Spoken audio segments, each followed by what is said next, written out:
ফেসবুকের মানবিক মানুষের কাছ থেকে টাকা সংগ্রহ করে জগন্নাথপুরে অসহায় বানভাসী মানুষের মধ্যে ত্রাণ সামগ্রী বিতরণ। জগন্নাথপুরে অসহায় বানভাসী 50টি পরিবারের মধ্যে ত্রাণ সামগ্রী বিতরণ করা হয়েছে। আজ সোমবার দুপুর উত্তর জগন্নাথপুর কেন্দ্রীয় মসজিদের মাঠে এসব বিতরণ করা হয়। জানা যায়, সাংবাদিক আলী হোসেন খানের উদ্যোগে বানভাসীদের সাহায্যে ক্যাম্পেইনের মাধ্যমে সামাজিক যোগাযোগ মাধ্যম ফেসবুকের মানবিক মানুষের কাছ থেকে টাকা সংগ্রহ করে চাউল, ডাল, তেল, আলু সহ 4টি পণ্য বিতরণ করা হয়েছে। এ সময় বানভাসীরা ত্রাণ সামগ্রী পেয়ে অনেকেই কান্না জড়িত কণ্ঠে বলেন, আপনারা লাগি হাজারি আল্লাহ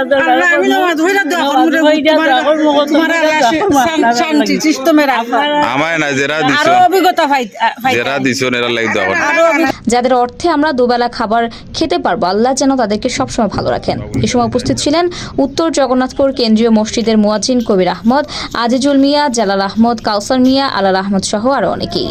আফরোজা দিবা, জগন্নাথপুর টিভি নিউজ ডেস্ক।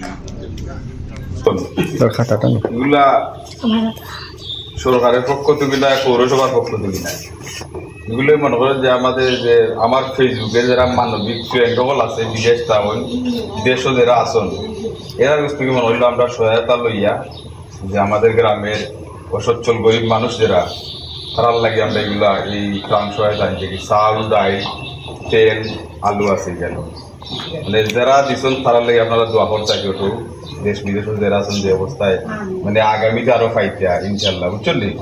আর এর আগেও আমি 2-3বার কমিলে দিচ্ছি, চাউলও দিচ্ছি, নাকানি দিচ্ছি। ও ফান্ডের সময় খালি আমি আমরা রোসে জেনে দিচ্ছি, ও 50 জন দেখি। এর আগে আমরা বিভিন্ন আশ্রয় কেন্দ্র দিয়ে দিচ্ছি। আর যারা দিচ্ছেন তারার লাগে সবাই দোয়া করতে থাকি, আগামীতে মনে হইলেও পাইবা কি ওরকম। আপনারা লাগি হাজারি আল্লাহ